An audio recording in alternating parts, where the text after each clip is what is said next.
So, penghayatan etika dan peradaban dalam acuan Malaysia. So, meaning to say, when we talk about the ethics, we're talking about the ethics. So, ethics will be the ethics that is being compounded in our culture, okay, our own culture based on our ethnicity, as well as based on the common ethics of the as a Malaysians and also as an Asians, right? And of course, we will look into how the ethics being emerged, okay? How the ethics will be emerged, okay? Which is based on the history. Sebab kalau kita bercakap berkenaan dengan etika, kita tak dapat lari daripada sejarah. That's why sejarah sangat penting, okay? Dan juga we also look into the social structure. Kita melihat pada struktur sosial negara kita, kita melihat pada struktur sosial masyarakat kita. Kita juga melihat struktur sosial budaya tu berdasarkan etnik kita, right? Sebab setiap etnik berbeza struktur sosialnya. Okay, Melayu, Cina, India, Iban, Bidayuh, Melanau, orang Ulu, Kadazan, Dusun, Murud, Bajau, semuanya mempunyai struktur-struktur sosial yang sangat berbeza. Okay. Dan ianya juga memberi maksud kepada kepelbagaian etika dan juga adab bagi setiap kaum. Dan juga kita turut melihat biografi masyarakat. Okay. Jadi kalau kita lihat berkenaan dengan perkara ini, right? Kita lihat dengan perkara ini, adalah difaham bahawa penghayatan etika adalah berdasarkan acuan Malaysia sendiri. Okay. Dan setiap negara mempunyai perbezaan dari segi etika mereka. The Westerners, they have their own ethics. Even though kita selalu cakap bahawa orang Barat mungkin kekurangan adab, tapi mereka mempunyai etika mereka sendiri, nilai-nilai diri mereka sendiri. Dan juga orang-orang Asia mempunyai etika dan adab-adab mereka sendiri. Okay? Walaupun kita selalu dibudahkan dengan pelbagai maksud, pelbagai persepsi. Okay?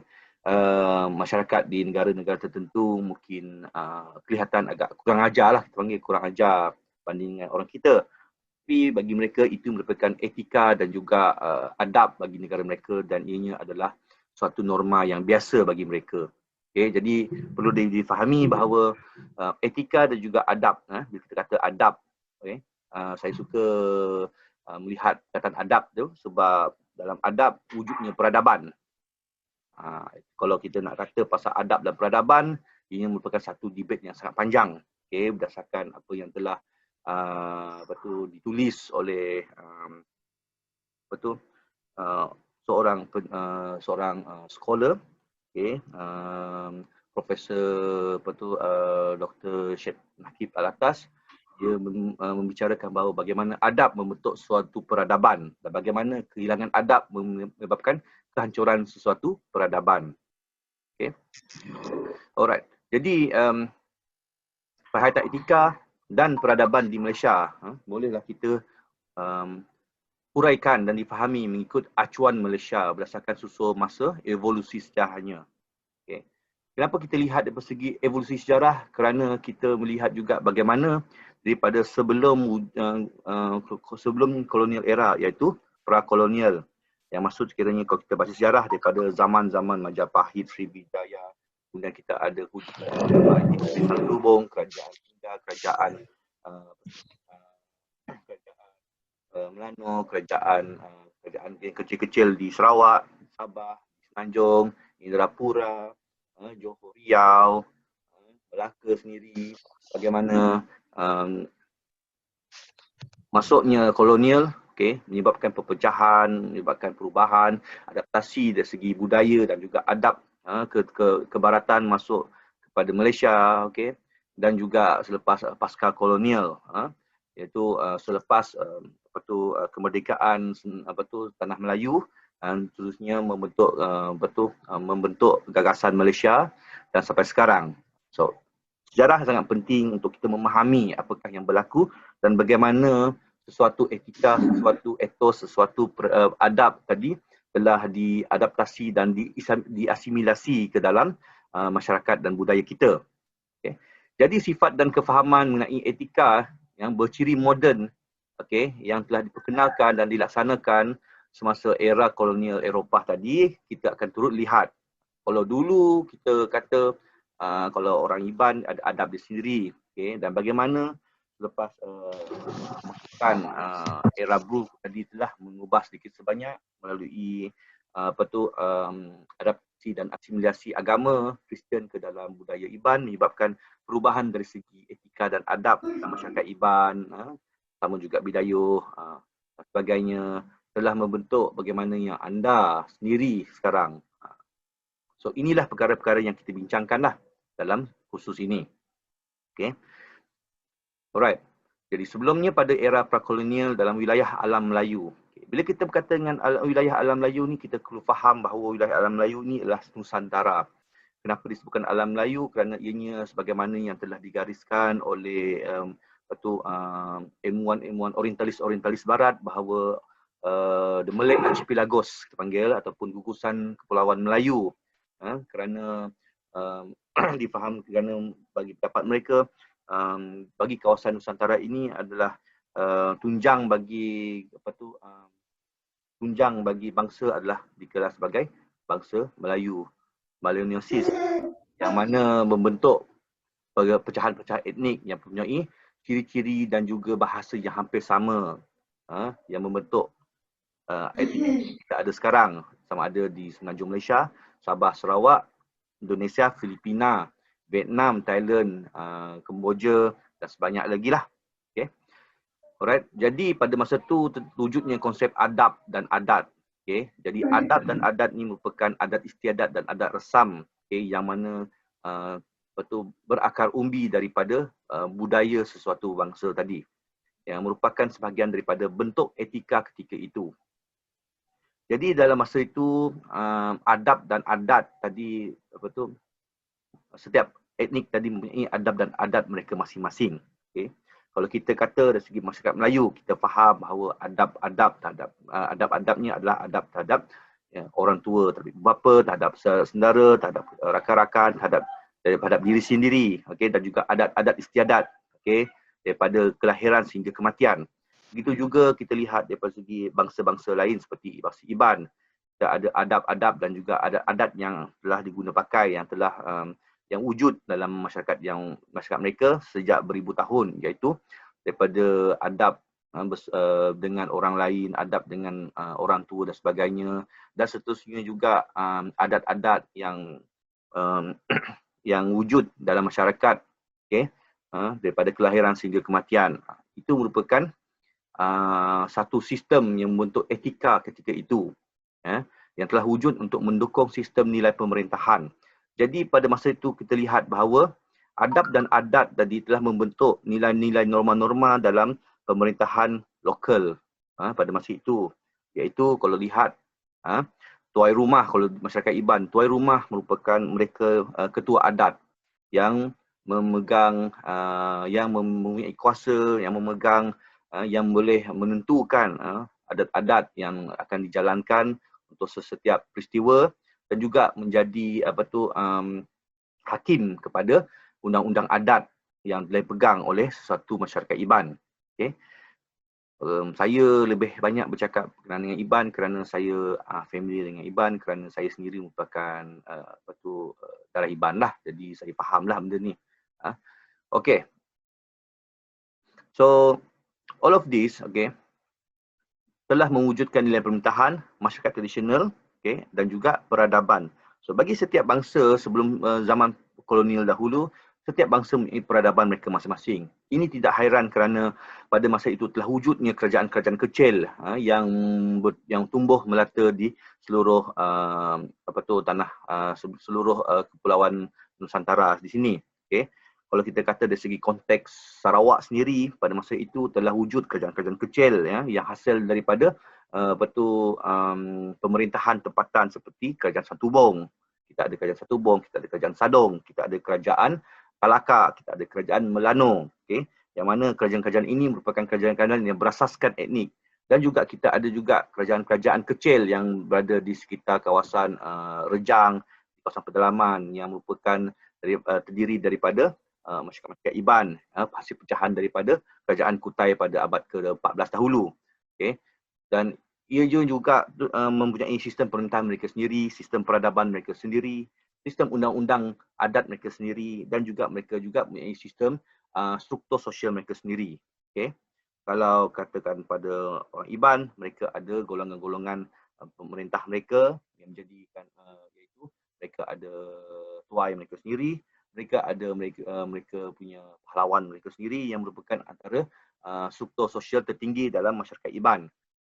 Untuk dan juga ada struktur hamba pada masa itu. Kalau bagi masyarakat Melanau di kawasan Seduan, mereka ada struktur sosial mereka yang dipanggil sebagai lipat. Lipat 3, lipat 5, lipat 7, lipat 9, lipat 11 dan lipat 13. So, ini merupakan struktur-struktur sosial yang membentuk sistem pemerintahan tempatan mereka sendiri pada masa itu. Okay. Ini juga turut dilihat daripada kepada bagaimana gelaran-gelaran seperti Awang, Dayang dan juga Abang kepada masyarakat Melayu, terutamanya masyarakat Melayu yang berada di kawasan Kuching, yang mana mereka adalah hasil daripada gelaran daripada kerajaan Brunei pada masa itu. Okay.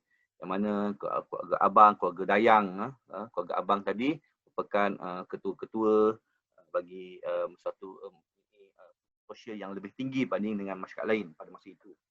Okay. Dan gabung dua tradisional dan moden tersebut telah tergarap pada era pasca kolonial yang tersulam dalam Malaysia. Jadi kalau kita lihat daripada sebelum kolonial tadi telah wujudnya sistem-sistem begini, dan bagaimana pada masa kolonial telah menerima dan juga mengasimilasi etika-etika barat pada masa itu, dan seterusnya telah menjadi suatu acuan Malaysia, panggil satu acuan etika dan juga peradaban untuk masyarakat Malaysia. Okay. Right.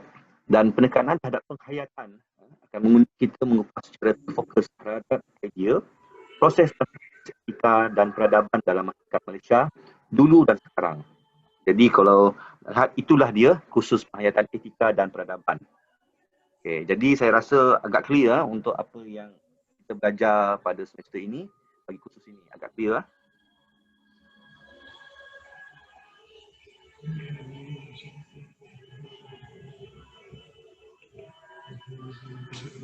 Okay, ada masalah.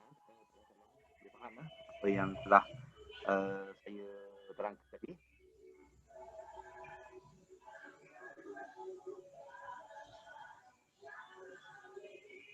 Okay, kalau tak ada masalah. Okay, we go to the next one. Okay.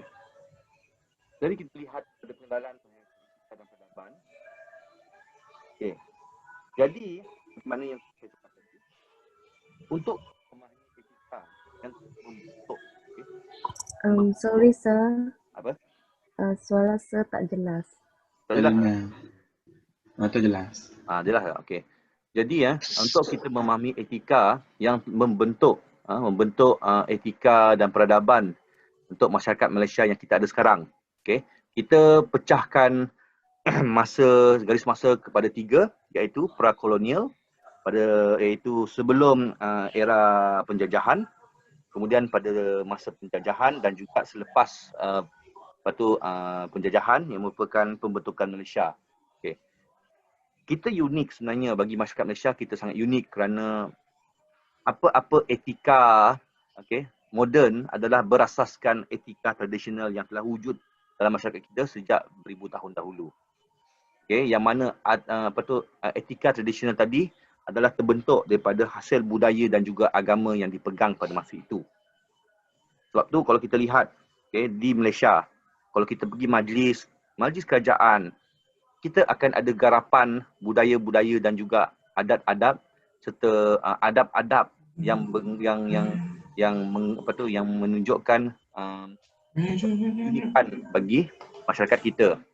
Seperti bagaimana sekiranya anda menjadi MC bagi suatu majlis, bagaimana anda membuat salutation kepada orang-orang yang hadir ya. Kita akan utamakan orang-orang yang struktur sosialnya lebih tinggi, okay, dengan gelaran-gelaran tertentu, yang berusaha, yang berhormat, yang dimuliakan.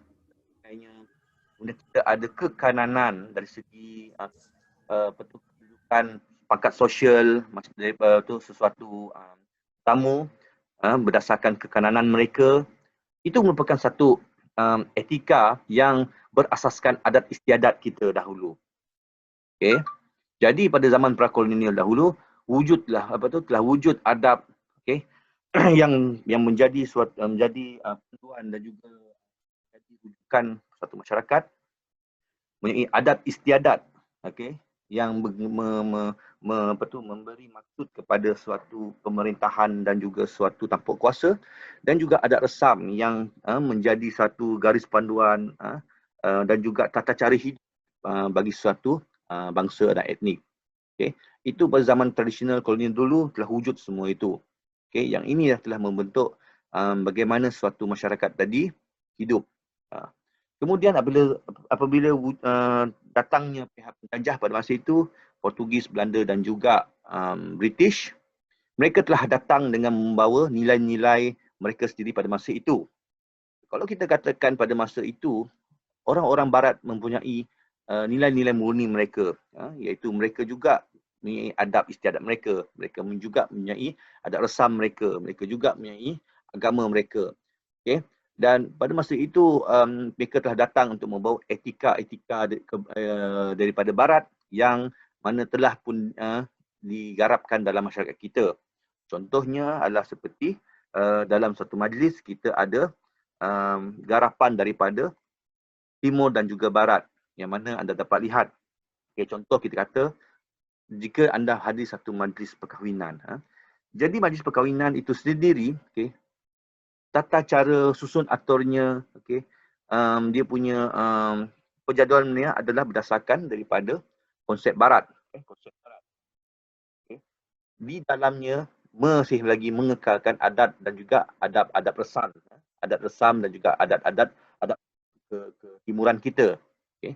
Itu dari segi pemakaian, dari segi cara untuk kita buat majlis, kita ada baca doa, sembahyang dan sebagainya. Itu merupakan ciri-ciri ketimuran yang kita garapkan dan kita gabungkan bersama, okay, dalam suatu budaya kita sekarang. Jadi pada kolonial, okay, telah membawa etika, etos dan juga etiket, okay, etiket masyarakat pada masa itu, yang mana kedua-duanya tadi telah bergabung dan menyebabkan pergabungan tadi mewujudkan etika moden pada era pasca kolonial, seperti adab, adat istiadat, adat resam, etika, etos dan etiket digabungkan bersama dan disesuaikan dengan norma-norma masyarakat kita di Malaysia. Okay. Jadi untuk kita boleh lebih menghayati etika dan peradaban dalam acuan Malaysia, okay, jadi ada wujudnya daripada sejarah, okay, dan juga biografi sesuatu individu, keluarga dan komuniti, okay, yang mana ianya akan membentuk dan mentakrif, okay, sesuatu adat dan juga etika dalam satu masyarakat. Di samping juga struktur sosial, okay, yang mana adalah tersulam di dalam struktur sosial kita berdasarkan sejarah, okay, bagaimana struktur sosial dalam masyarakat, negara dan juga dari segi pasaran ekonomi, okay, yang turut sama membentuk demografi masyarakat, okay, dan juga membentuk latar belakang sesuatu masyarakat, okay, yang mana ketiga-tiga ini, okay, telah menghasilkan etika dan juga peradaban dalam segi acuan kita masyarakat Malaysia. Jadi tiga-tiga ini sangat penting, iaitu sejarah, struktur sosial dan juga biografi. Itu apabila kita kata berkenaan dengan adab dan juga etika, kita tidak dapat lari daripada sejarah, kita tidak dapat lari daripada struktur sosial, kita tidak dapat lari daripada memahami masyarakat, dan daripada adab dan etika tadi, inilah yang mewujudkan peradaban ataupun kita panggil dalam bahasa Inggeris civilization, yang menunjukkan ketamadunan dan akhirnya ketamadunan. So ketamadunan inilah yang membentuk sebuah negara yang berjaya. Jadi bila kita berkaitan dengan falsafah, peradaban dan juga ketamadunan, ianya hadir daripada asas adab dan juga etika. Masyarakat yang mentunjangi sesuatu peradaban dan ketamadunan di sesebuah tempat ataupun sebuah negara. Okey, boleh faham sekarang ni? Hello sir. Ya. Apa itu etos dan etiket tu? Okey. Apabila kita hadir sesuatu majlis, betul? Pernah dengar etiket sosial, cara-cara bercakap, cara pemakaian, cara pergaulan, cara kita nak pronounce seseorang. These are the etiquette. Kalau kita kata dalam bahasa dalam lokal kita, adab terhadap orang lah, itu etiket. Okey. Kalau etika tadi, etika nilai-nilai murni dalam diri kita sendiri. Etika.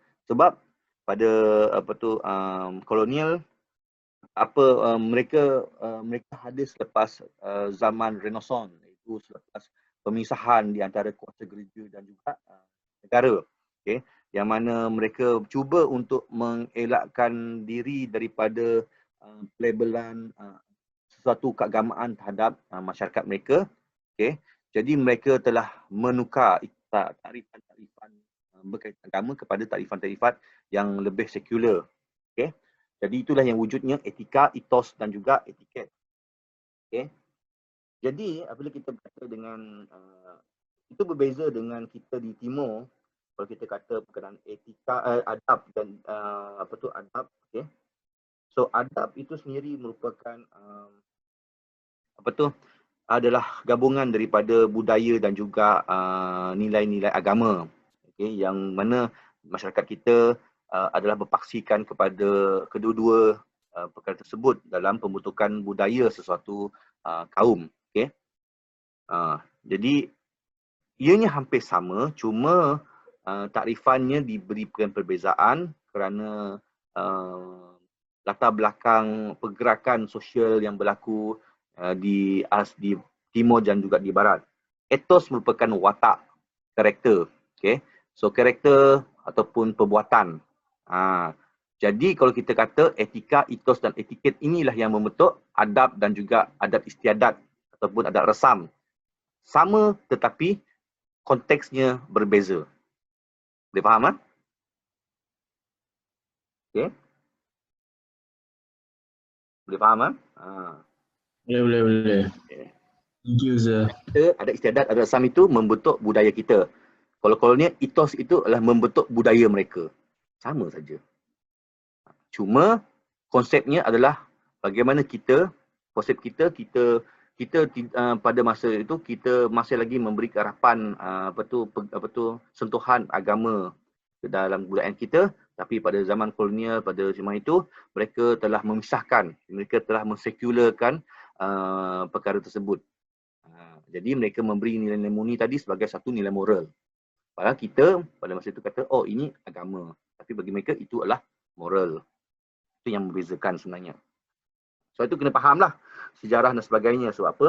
Bagaimana perkara ini berlaku, ianya adalah rentetan daripada pergerakan dan juga revolusi budaya dan masyarakat di suatu tempat pada masa itu. Kita di Asia, kita tidak ada satu revolusi yang memisahkan antara agama dan juga budaya. Kita seboleh-bolehnya cuba menerapkan agama dalam setiap kebudayaan kita. Tapi di barat mereka telah menolak idea tersebut. Pada zaman Renaissance pada masa itu mereka telah menolak pendekatan agama dalam mereka punya kebudayaan bangsa mereka. Okey, ada soalan? Kat ni boleh faham? Benda ni memang agak berat pada pagi-pagi, pukul 8 pagi memang agak berat kerana apa yang kita bincangkan pada subjek ini semuanya bersikap filosofikal. Okey, ianya sangat bersifat filosofikal. Okey, kalau tak ada. Okey. Kita sebenarnya belum masuk tajuk lagi sebenarnya. Ini saya menerangkan dengan lebih lanjut atau lebih jelas apakah yang anda akan belajar dalam kursus ini. Jadi, objektif pembelajaran kelas subjek ini adalah membina kerangka pemikiran dan penganalisis penghayatan etika dan peradaban. Ianya sangat bagus kerana daripada masa ke semasa adalah dilihat masyarakat kita semakin melupakan kerangka pemikiran dan juga kerangka alam dalam kita melihat sesuatu perkara berdasarkan nilai-nilai murni ketimuran kita. Okay. Ianya perkara yang sangat membimbangkanlah. Dan apabila kita semakin mudah untuk menerima ideologi-ideologi yang bersifat kebaratan, okay, seperti ideologi liberalism, ideologi secularism dan sebagainya, yang ini memberi satu kita kata sebagai suatu kemusnahan budaya ataupun kemusnahan adab dalam masyarakat. Sangat membimbangkan. Kalau anda pernah dengar istilah-istilah moden yang digunakan pakai dalam masyarakat kita, kalau pernah dengar bangsa bubble. Pernah dengar tak bangsa bubble? Tak pernah dengar? Tak pernah. Tak pernah.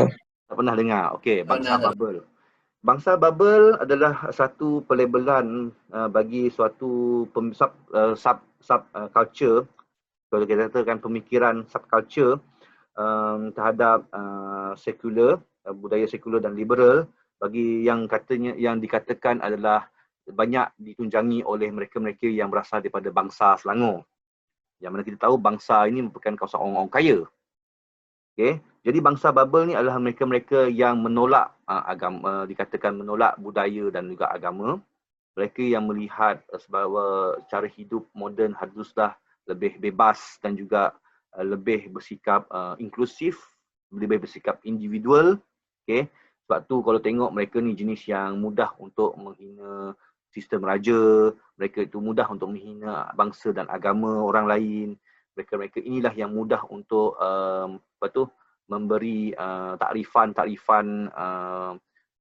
yang bersifat sekular seperti etis.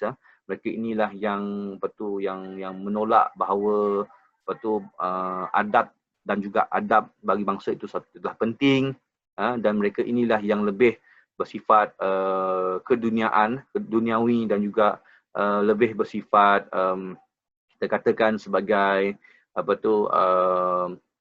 is a what we call as lebih banyak memegang pop culture sebagai salah satu tujuan hidup mereka. Itulah yang dikatakan sebagai bangsa bubble. Jadi kalau tengok dalam Facebook, dalam Instagram dan juga Twitter, orang-orang yang suka kutuk raja, kutuk bangsa orang, yang kata oh they are better than other people, apa semua ini, yang suka mempelekehkan agama orang, pelekehkan pasal agama sendiri apa semua. These are what we call as a bangsa bubble. Pernah tengok tak benda ni semua? Benar. Nah kan? Especially siapa yang ada account Twitter, you guys will be looking all of this. Dan mereka ni yang lebih mudah untuk menunjukkan gaya hidup mewah, gaya hidup sebagai gaya hidup moden dan sebagainya. Dan juga mereka lah yang memberi takrifan kejayaan seseorang adalah dinilai berdasarkan gaya hidup dan juga materialistik. Kita tak boleh lah, lagilah kita orang Sarawak ni dapat macam kau makan Starbucks hari-hari bankrupt. So, itu yang kita kata sebagai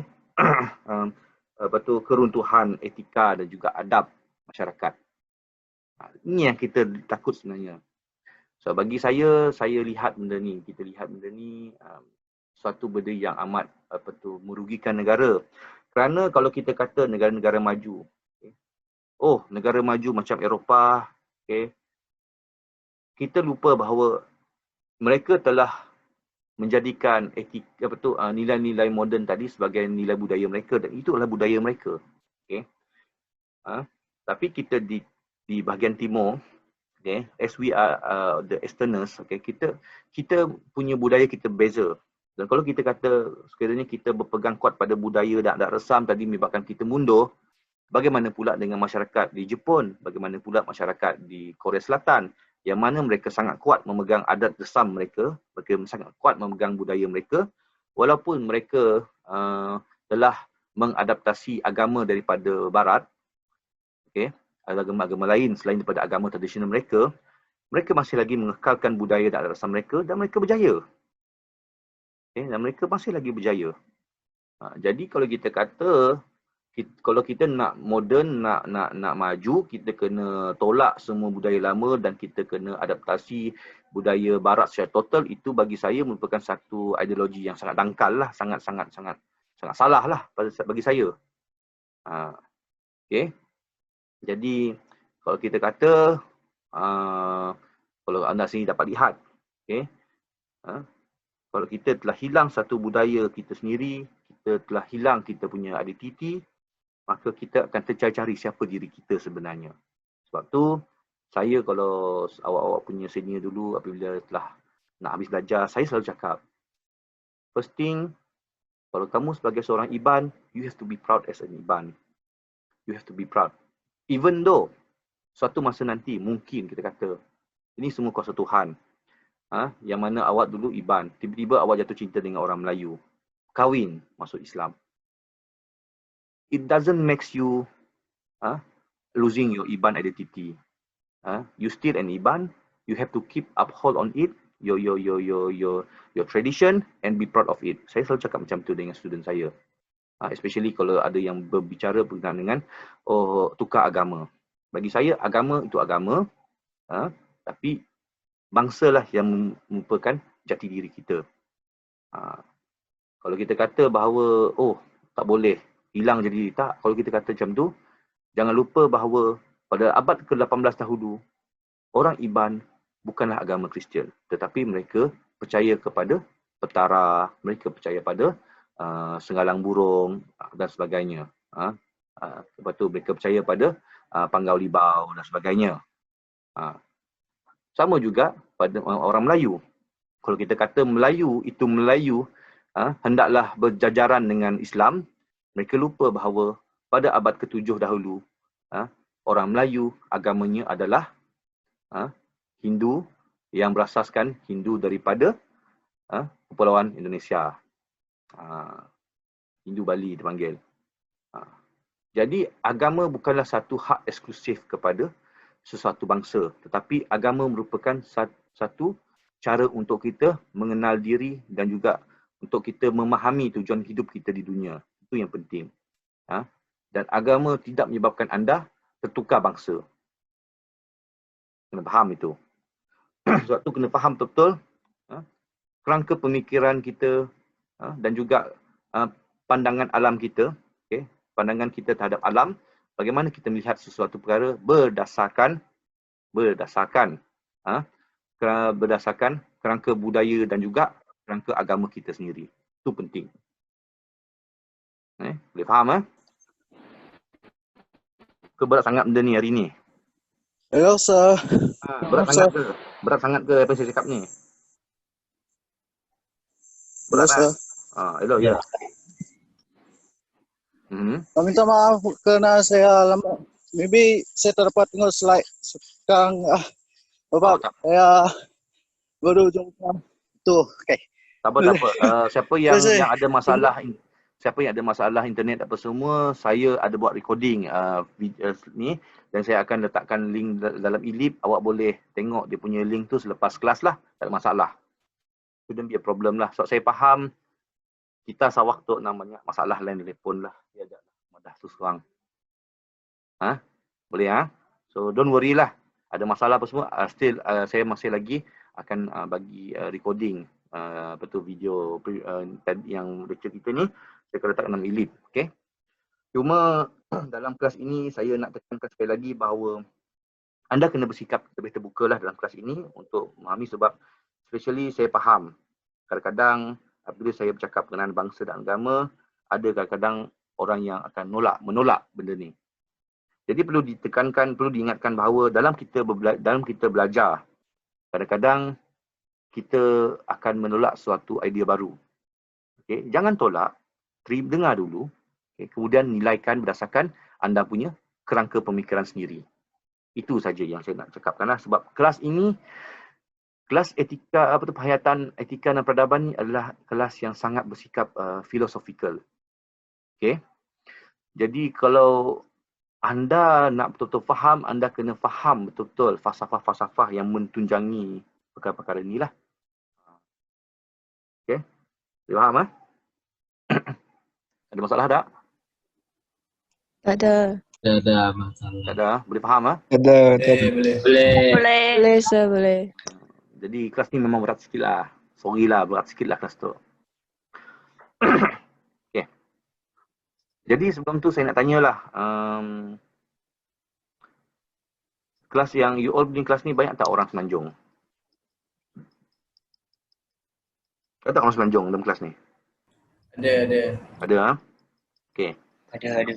Okay. So, saya nak cakap dalam kelas ni, dalam kelas ni, sebabkan kita akan belajar pasal etika dan peradaban. Dan saya sendiri melihat benda ni dari segi perspektif bagaimana orang Sarawak melihat benda ni. Okay. Saya punya mindset saya adalah Sarawakian, yang mana kita punya hidup, kita biasa dengan pelbagai budaya dan pelbagai agama. Okay. Which is, di Sarawak, tak ada masalah satu rumah tu ada dua agama berbeza. Maksudnya di sini, contohnya kalau anak di Islam, dia jaga mak bapak dia yang Kristian, itu tak ada isu. Anak dia boleh hantar mak bapak dia pergi church setiap hari Ahad. Okay. Dan bapak dia tu boleh tolong kalau dia cucu di Islam, dia boleh tolong hantar anak dia, cucu dia tu pergi ngaji agama dekat masjid. Jadi konteks etika dan adab di Sarawak ni adalah sedikit berbeza dengan di Semenanjung. Jadi saya nak awak faham bahawa apa yang saya cakap dalam kelas ini, kerangka pemikiran saya adalah berdasarkan pembesaran dan juga pembudayaan yang ada di Sarawak sejak dulu lagi. Yang mana agama itu merupakan satu garis yang halus saja untuk membezakan seseorang. Tapi yang betul-betul memberi impak yang besar kepada perbezaan bagi seorang adalah budaya bangsa mereka. Itu di Sarawak. Kalau di Semenanjung, ianya berbeza. Agama merupakan satu garis yang agak tebal yang memisahkan segala-galanya. Tapi di Sarawak, agama tadi hanyalah satu garis pemisah yang sangat halus. Kadang-kadang hampir tak nampak pun. Sebab itu, kalau di Sarawak, bila kita berkata berkenaan dengan percampuran dari segi budaya, ya, campur budayanya ada, tetapi campur agamanya tak ada. Maksudnya di sini, agama merupakan satu hak individu. Bukan suatu perkara yang perlu dipisahkan secara total. Okey? Sebab itu boleh tengok orang di sini, mereka bila mereka duduk makan, berbeza agama, okey? Yang bukan Islam boleh makan makanan yang mereka nak, yang Islam boleh makan apa yang mereka nak, tapi mereka masih lagi share meja yang sama, kerana bagi mereka, itu bukan perkara yang besar. Yang penting bagi mereka, mereka boleh duduk bersama, berborak bersama. Sebab itu saya kata, agama tu garis pemisah dia sangat halus. Dan di Sarawak, bagi orang Sarawak, itu perkara yang biasa daripada dahulu. Kerana bangsa itulah yang memberi jati diri dan juga karakter. Bukannya agama. Kamu boleh masih lagi iman walaupun kamu agama Islam. Itu di Sarawak. Kamu masih lagi boleh duduk di rumah panjang walaupun kamu Islam. Kamu masih boleh lagi merayakan gawai walaupun kamu Islam. Di Sarawak. Itu maksud dia. Okay. Kamu masih lagi perlu, contoh dalam keluarga saya sendiri, saya masih lagi pergi menjaga mendiang nenek saya sampai dia meninggal dan dikemudikan dengan cara Kristen walaupun kami satu rumah ini orang Islam. Boleh faham So itulah saya kata bangsa itu merupakan suatu perkara yang sangat dominan di Sarawak, bukannya agama. Agama itu adalah hak individu. Okey. Sebab itu di sini bagi kita, kalau anak nak masuk Islam, tak ada masalah. tak ada masalah. Kita terima. Okay, sebab apa? Dia masih lagi bangsa yang sama. Itu maksud dia lah. Okay. Right. Jadi, kandungan dalam kursus ini, pengenalan etika dan peradaban. Susun masa etika dan peradaban berdasarkan prakolonial, kolonial dan prakolonial. Kerangka menganalisis etika dan peradaban Malaysia melalui sejarah, struktur sosial dan biografi. Kaitan etika dan peradaban mengikut individu, keluarga, komuniti dan masyarakat. Okay. Sebab tu saya selalu bercakap individu dan keluarga dahulu, kerana daripada seorang individu akan membentuk etika suatu keluarga, etika suatu keluarga membentuk etika suatu komuniti, dan etika komuniti tersebut membentuk etika masyarakat dan negara seluruhannya. Etika dan peradaban mengikut masyarakat, negara dan juga pasaran. Okey. Okey semua? Ni baru kita nak cakap pasal tajuk pertama. Ni bukan khusus yang senang lah. Kalau saya dah cakap pasal sinopsis saja, bukan khusus yang senang maksudnya. Maksudnya khusus ini memerlukan anda untuk betul-betul faham, untuk anda betul-betul memahami falsafah-falsafah di sebalik apa yang telah kita bincangkan tadi, dan juga untuk anda memahami dengan lebih lanjut, okey, bagaimana perkara ini kita boleh kaitkan dengan sejarah, dan seterusnya kita kaitkan dengan ideologi yang ada pada di negara kita. Kira negara luar, negara kita je. Okay. Right. Jadi pengenalan etika dan peradaban. Kenapa ia penting? Kerana tanpa etika dan peradaban, semua masyarakat dilihat sebagai sebuah masyarakat yang agak dangkal, yang agak low standard. Contoh itu. So that's why etika peradaban ini. Maaf sir, suara saya kadang-kadang tak dengar. Ya, Suara saya kadang-kadang tak dengar, ya. Ke orang lain masih dengar suara saya? Sama sir. Sama kan? Pandai hilang sir. Tak jelas. Tak jelas? Ya, kadang-kadang tu tak ada dengar suara. Oh. Kadang jelas, kadang tidak. Hello. Saya rasa mikrofon saya masalah lah ni. Ya.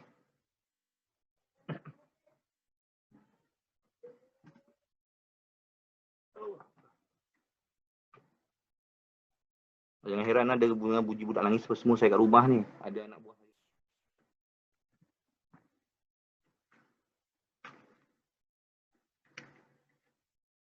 Testing. Dengar tak? Dengar. Okey, saya dah pakai headphone ni gaming headphone ni. Saya dah pakai gaming headphone dah sekarang. So harap clear lah suara saya lah. Clear tak? Clear. Okey, clear, bagus. Clear. Right. Okey saya sambung lagi Jadi etika dan peradaban adalah penting dalam sebuah masyarakat supaya sebuah masyarakat tadi dilihat berkepribadian tinggi.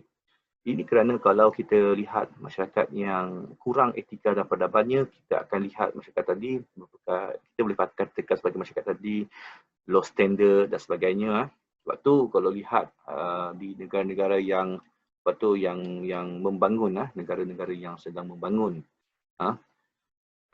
apabila dilihat sesuatu masyarakat tadi dilihat sebagai kurang sistematik, agak barbarik kita panggil lah. Tahu tak barbarik tu apa? Tak tahu? Tidak, saya tidak. Tidak tahu. Kasar ke? Macam kasar lah, agak kasar dia, macam rumah pun sebarang, kalau pergi kencing berak pun pergi jalan apa semua. Ia menunjukkan suatu masyarakat tadi dia punya peribadi dia sangat rendah. Kalau kita lihat benda-benda ni banyak berlaku di Asia Tengah. Lihat macam contohlah awak tengok video yang banyak viral kan, yang orang China, awak tengok dia orang kencing dekat lift lah, dia orang berak di jalan lah apa semua. Apa persepsi awak tengok macam tu masa tu? Okey, bagaimana awak judge bangsa mereka masa tu? Pengotor kan? Pengotor. Bila kata pengotor, dia macam orang ni tak ada adab. Mereka ni macam low standard dan sebagainya. Betul? Betul. Sebab tu, kalau awak lihat, awak pernah tak tengok cerita Kingsman? Pernah. Tengok dia gentleman, cakap pun bagus, pakaian pun bagus, etika dia bagus. Itu anda lihat bahawa oh, orang ni high standard, ada kelas. Sebab apa? Dia ada etika, dia ada moral dia tu. Itu yang memberi gambaran bahawa bagaimana orang tersebut, pribadi sesuatu orang tersebut.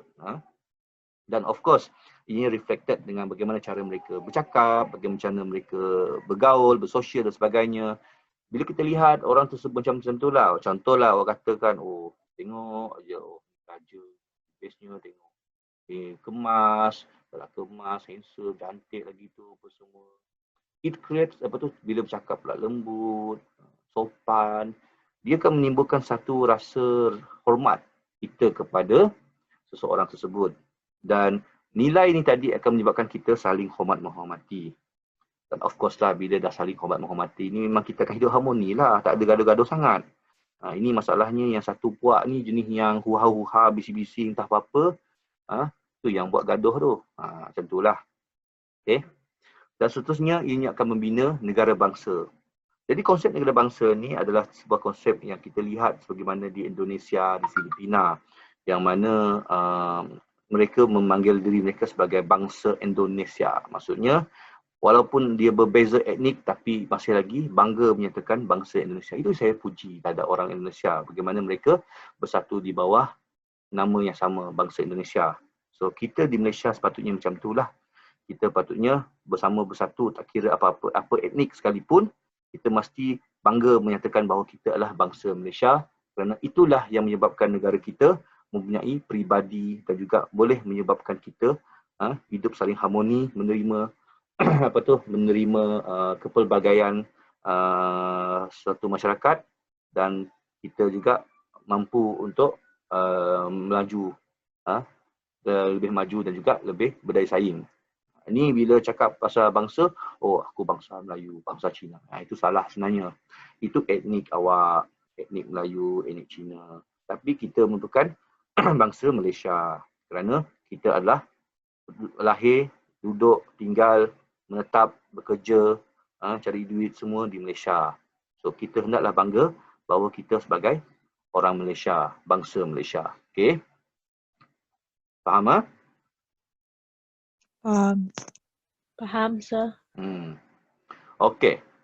Jadi kalau tengok adab pula, adab merupakan satu budi pekerti yang halus, tingkah laku yang baik, budi bahasa. Jadi sebagai seorang pelajar, okey, macam kami pensyarah, kami melihat adab suatu pelajar itu sebagai suatu indikator bagaimana anda boleh bersosial di masa hadapan. Okey. Jika anda dilihat agak kurang beradab, jenis yang cakap kasar, bila tanya soalan pun agak kasar, tanya email pun macam tanya email dengan lecturer pun, hantar email lecturer pun macam hantar email dengan kawan. Ini merupakan satu perkara yang kurang adab lah kita panggil, kerana adab ni menunjukkan bagaimana peribadi seseorang, dan of course peribadi seorang yang baik menunjukkan bagaimana pemikiran seseorang tersebut. Okay. Walaupun orang tersebut tidak kaya, tapi dengan peribadi yang tinggi, dengan adab yang tinggi, menyebabkan orang tadi dihormati. Dan walaupun orang tersebut kaya raya macam mana pun, macam Sajat, tapi otak bongok macam tu pun, orang tak respect dia. Faham? Sajat tahu Sajat? Kenal Sajat? Orang? Nah, sangat-sangat. Jadi awak tengoklah, kaya memang kaya, tapi dengan perangai yang tak ada adab, tak ada budi pekerti macam tu, orang tak respect dia.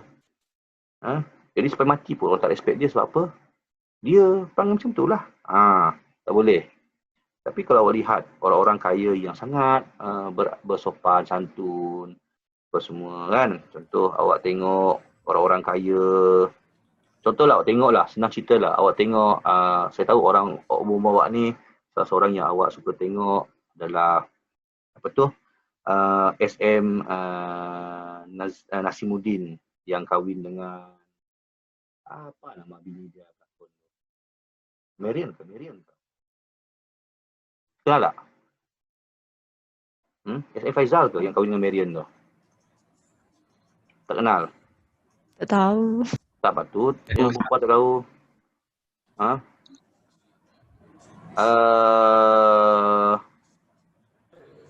Siapa? SM siapa? Dia anak ni lah, anak Toke Nazar lah yang kahwin dengan Marian tu. Lepas tu? Tak ingat saya pun tak ingat dah siapa nama pelakon tu. Orang kata, yelah sebab dua-dua bagus, dua-dua baik apa semua. So, orang suka tengok mereka berdua dan sebagainya lah. Macam tu. So apa?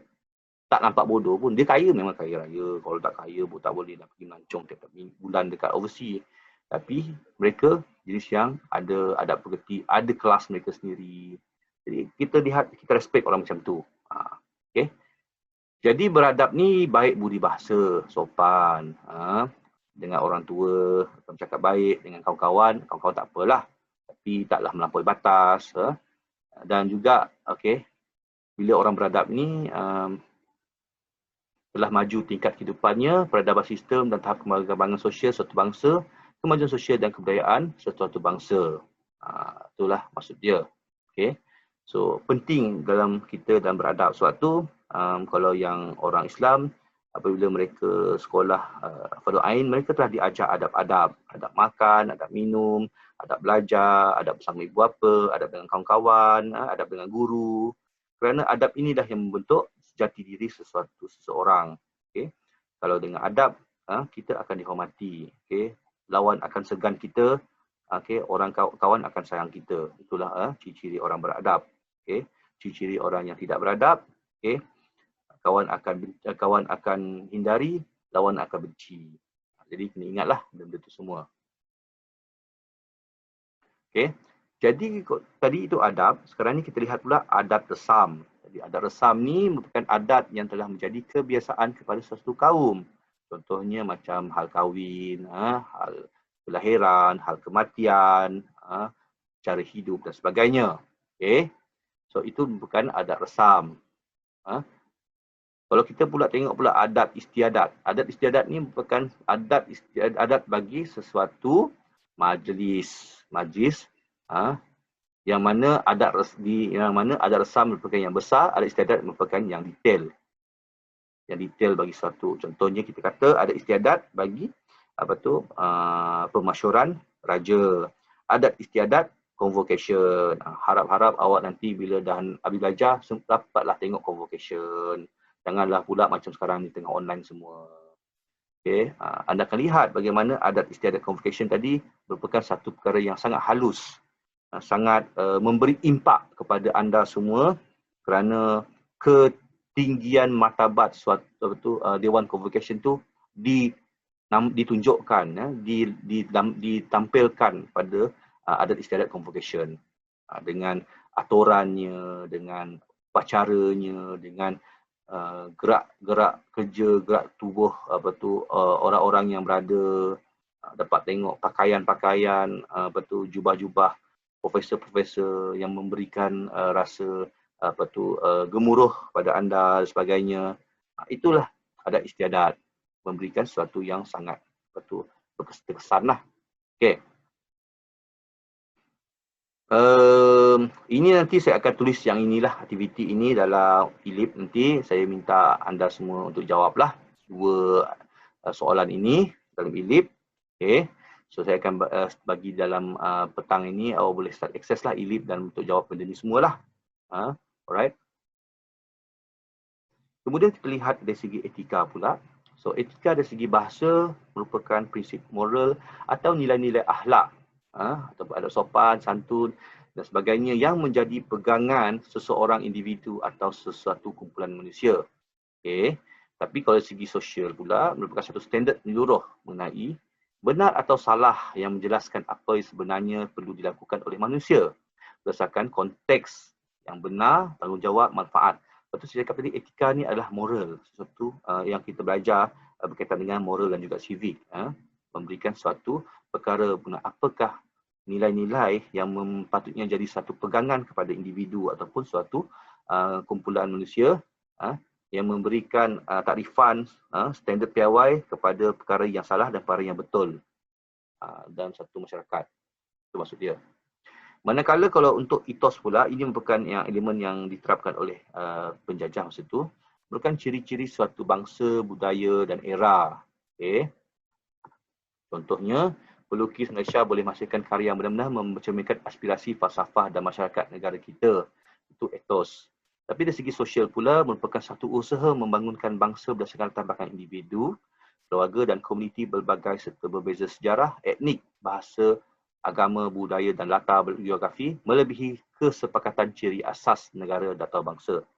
Jadi kalau kita katakan berkenaan dengan pencapaian etos bagi bangsa negara Malaysia, kita katakan kita belum lagi mencapai tahap itu. Kerana kita tidak lagi berjaya untuk meraihkan perbezaan dan kepelbagaian bangsa-bangsa yang ada di Malaysia.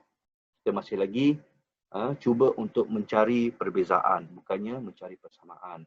Kita masih lagi bercakap berkenaan dengan hak masing-masing, bukannya hak sama rata, bukannya hak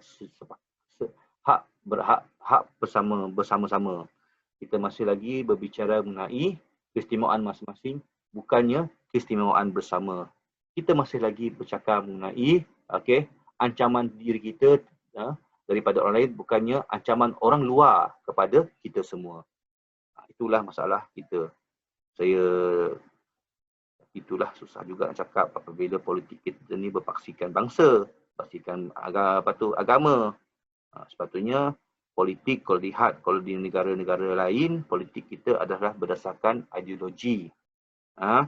Sebab tu ada selalunya yang kata parti liberal, parti demokrat, parti republik. Itu merupakan ideologi yang merangkaui kaum dan juga agama. Tapi kita sini pula letak UMNO, letak PAS, letak kononnya demokratik tapi yang kontrolnya satu bangsa, macam DAP, letak PKR tapi itulah pula meminggirkan pula pasal agama dan juga bangsa, pergi pula kepala. Letak pula parti amanah tapi perangainya tak juga amanah. Letak pribumi, parti pribumi tapi yang dominannya satu bangsa sahaja. Macam itulah. Okay. Itulah masalah kita sebenarnya di Malaysia. Kerana kita masih lagi politik kita masih lagi politik jenis perkauman dan agama. Itu yang pening kepala sebenarnya. So kalau orang kata siapa salah, semua salah. Senang cerita. Habis tu nak sokong siapa? Sokong PBB ke? Entahlah. Habis sokong siapa? PSB ke? Entahlah. Itulah jawapan saya. Apa-apa pun kita melihat pada pemimpin kita, sama ada pemimpin kita berjaya melangkaui apa-apa perkara yang telah saya sebut tadilah. Adakah pemimpin kita jenis yang berperibadi tinggi, jenis yang mempunyai etika, jenis yang mempunyai adab kepada orang lain, jenis yang mampu menyatu padukan semua bangsa yang ada di bawah di bawah dia. Itu yang penting sebenarnya. Kalau dapat pemimpin yang jenis yang resis apa semua, campak laut je lah, senang. Tak payahlah ada pemimpin macam tu. Undi baik, undi anjing dengan undi beruk je. Pada ada pemimpin macam tu. Macam tu lah lebih kurang. Okay. So, apa yang saya cakap ni kita tak dapat lari daripada politik. Tak dapat lari daripada perkara-perkara inilah. Okay. Kemudian last sekali merupakan etiket, iaitu adat dan peraturan. Ini bukan berkaitan dengan kesopanan, terutamanya dalam kehidupan sosial ataupun dalam profesi tertentu. Okay. Jadi kau tengok etiket sosial apa semua. Ini saya dulu belajar masa saya degree dulu ni, etiket sosial ni. Cara nak greet orang, cara nak majlis dalam majlis keramaian. Kalau majlis tu ada raja macam mana, kalau ada VIP lain macam mana, cara nak makan. Kalau dalam dewan makan mes tentera macam mana nak makan, dapur dengan sudu tak boleh bunyi lah, apalah. Aduh, macam-macam. Belajar benda ni dulu. Saya tahulah, all ada tak belajar ini, tapi saya masa saya degree dulu saya ada belajar ini. Siap ada praktikal lagi kami masa tu.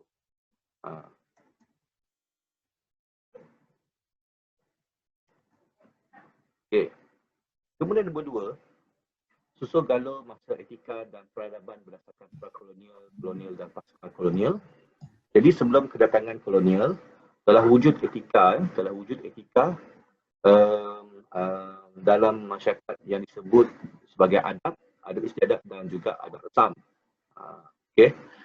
Dan proses migrasi dalam kepulauan Melayu dan luar Kepulauan Melayu menjadikan adat istiadat dan adat resam bercampur baur akibat proses pinjam meminjam dan tersulam dalam masyarakat. Jadi kalau kita kata berkenaan dengan zaman dulu, tidak ada satu garis sempadan yang memisahkan satu kawasan dengan satu kawasan lain. Ianya adalah semuanya berkongsi adab dan juga peradaban yang hampir sama. Istiadat pun hampir sama. Dan masa itu juga kita lihat banyak asimilasi budaya adat menjadikan apa yang kita ada sekarang lah. Sebab tu bila kita kata berkenaan dengan adab semua, Malaysia, Indonesia, Filipina, Thailand, mereka mempunyai sharing the same value, kongsi value yang sama. Kemudian kadang-kadang kita ada juga lihat, kadang-kadang orang Taiwan pun ada juga macam Filipina. Jepun pun macam dekat China, macam orang Korea macam dekat China juga. So ini disebabkan oleh faktor geografi mereka yang menyebabkan budaya tadi mudah untuk diasimilasikan kepada bangsa-bangsa lain. Itulah dia. Okay. Dan juga pada masa itu kena lihat faktor-faktor yang menjadikan kenapa budaya-budaya sesuatu negara satu bangsa tertentu menjadi dominan kerana kekuasaan ataupun keluasan empayar sesuatu bangsa.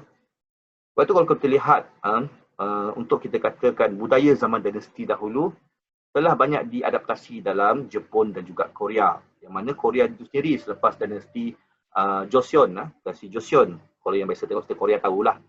Dinasti Joseon.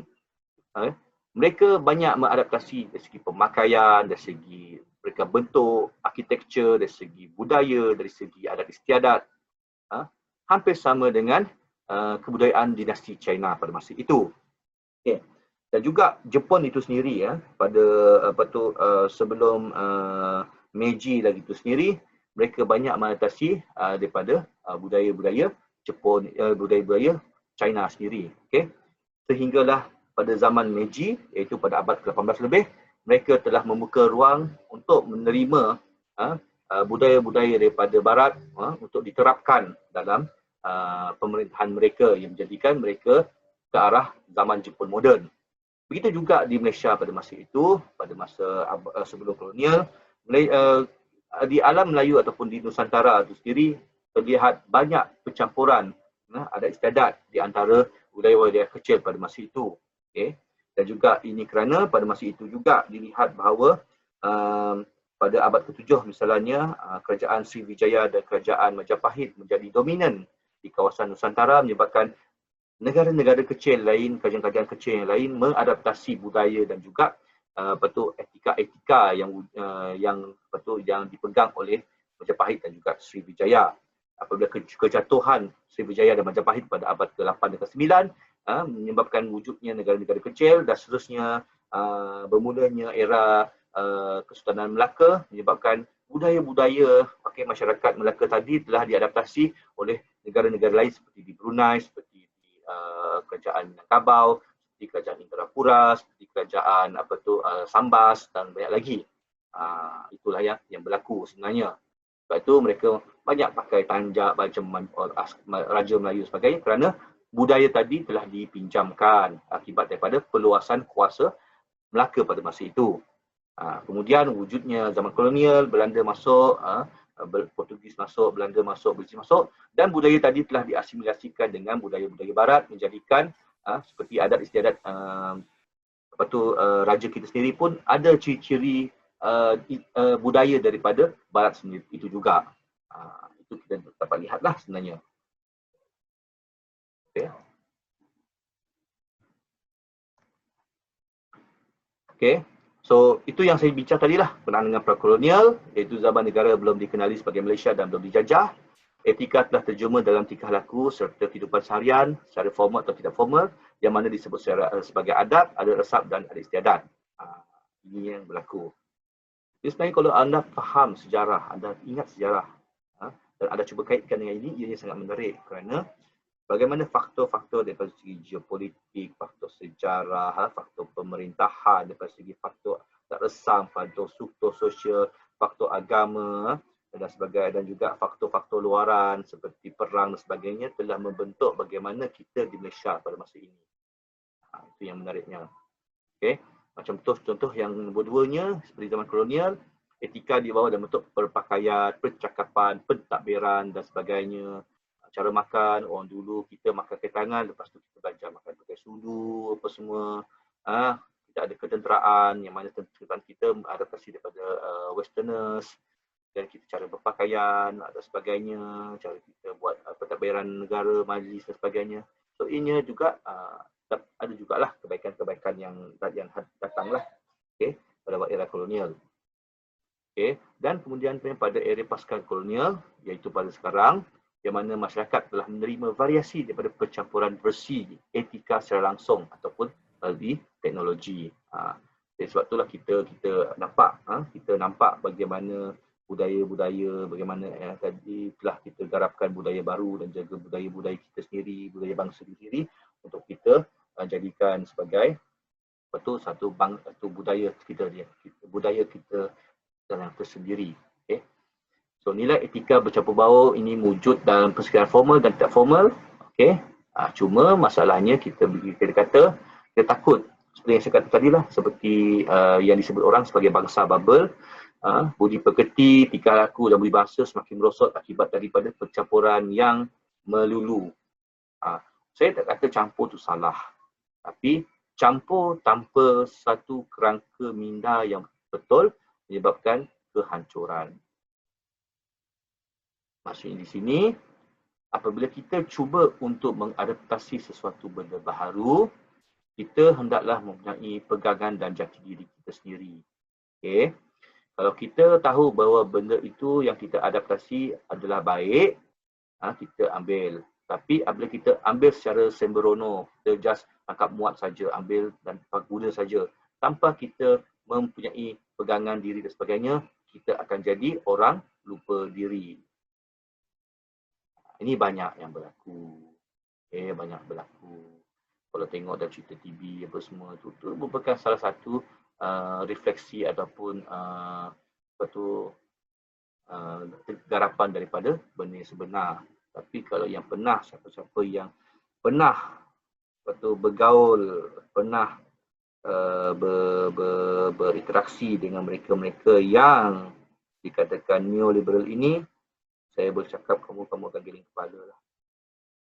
Mereka sebagai umpama seekor burung yang tiada laluan untuk terbang dan tiada tempat untuk mendarat, berkicau tapi tiada makna dan tiada hala tuju.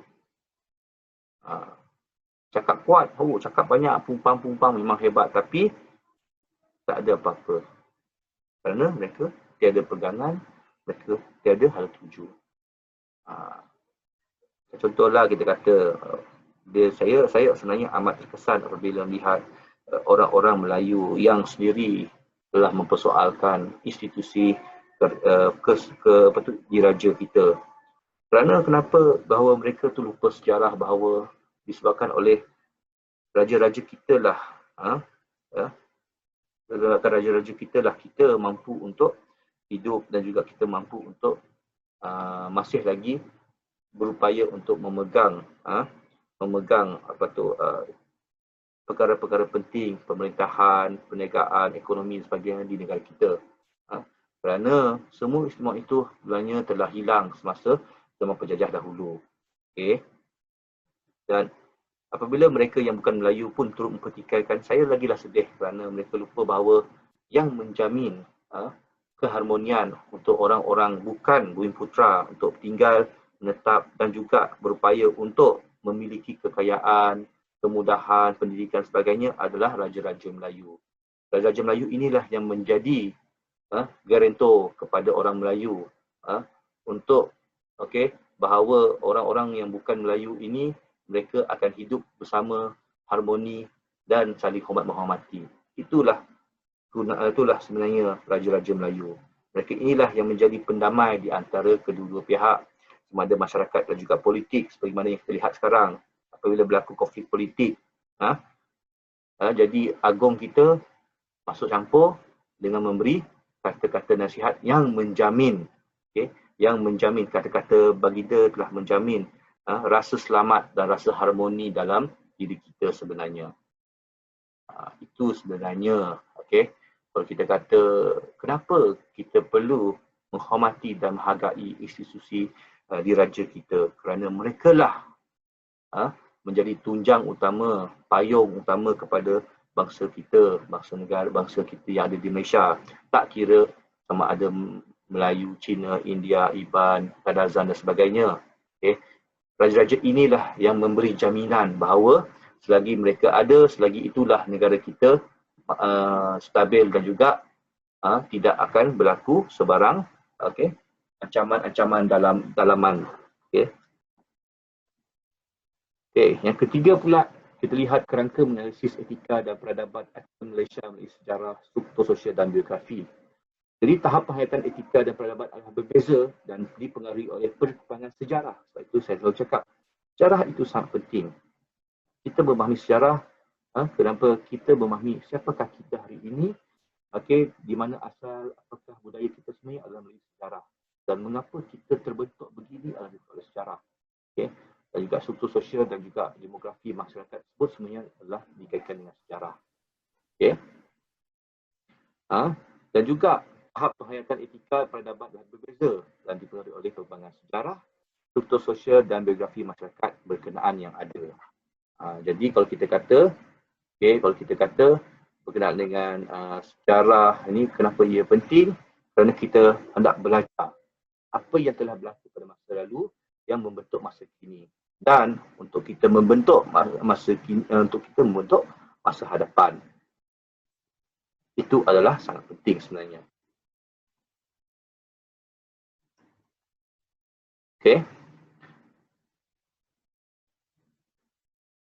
Dan penghayatan etika dan peradaban mengikut peringkat daripada individu itu sendiri kepada masyarakat. Sekiranya kita setiap individu di Malaysia mampu menunjukkan etika dan juga adab yang tinggi, menunjukkan peribadi yang tinggi, saya boleh kata bahawa kita akan menjadi negara yang sangat harmoni, tidak ada kurang berlaku kes jenayah, kurangnya berlaku penyalahgunakan kuasa di kalangan pemimpin ataupun orang-orang besar, kurang rasuah, kurangnya kes ragu, orang dadah apa semua, kerana ia telah membentuk jati diri. Sebab kalau kita lihat contohnya di negara Jepun, kenapa kes jenayah mereka sangat kurang? Kerana mereka mempunyai peribadi yang sangat tinggi. Mereka hormat satu sama lain, mereka menghormati hak milik seseorang, mereka tak mudah untuk mengambil hak milik orang. Kalau jumpa dompet jatuh tengah jalan, mereka rasa tanggungjawab mereka untuk menyerahkan kepada polis. Bukannya pergi ambil dompet, ambil keluar duit, bagi dompet kosong. Tak. Mereka akan bagi dengan apa yang ada dalam dompet tersebut. Kita minta maaf lah, orang kita masih lagi jauh ke belakang perkara ini. Pasal rasuah. Di Jepun, budaya rasuah merupakan sangat hampir tiada lah kita kata. Kenapa? Disebabkan oleh orang Jepun itu sendiri, mereka menunjukkan bahawa sekiranya mereka bersalah melanggar peraturan, mereka rasa tanggungjawab untuk mereka memikul tanggungjawab kesalahan tersebut. Bukannya menyogok penguatkuasa untuk melepaskan mereka daripada kesalahan tersebut. Kita Malaysia sorry lah. Rasuah situ, rasuah sini, apa semua mau projek pun rasuah.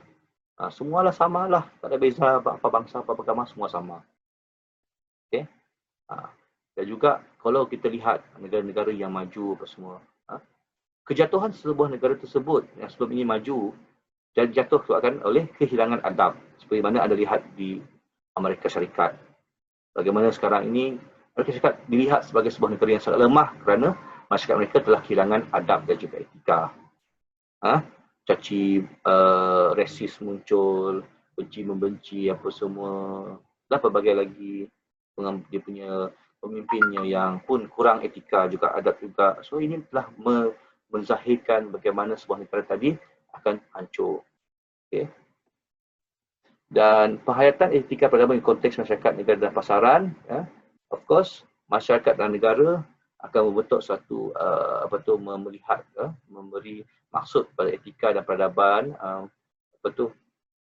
yang memberi identiti kepada suatu negara, dan pasaran tadi tersebut pasaran apabila ekonomi kita sekarang ni negara dunia berasaskan ekonomi, pasaran ekonomi, dan kita lihat bagaimana etika dan peradaban tadi turut boleh mempengaruhi pasaran ekonomi yang ada di sekitar kita.